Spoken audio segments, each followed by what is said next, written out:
深夜獨醒，滿心雜思。我係子琳，今晚嘅藥方係，唯有夜深人靜之時，先敢釋放所有真實情緒。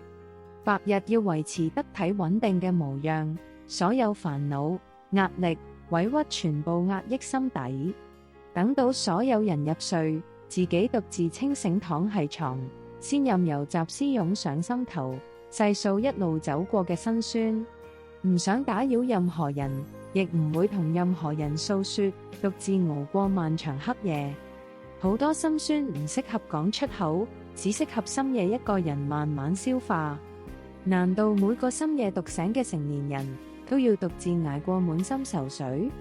我係子琳，靜待天明，治癒傷痕。點個訂閱，願你從此百毒不侵。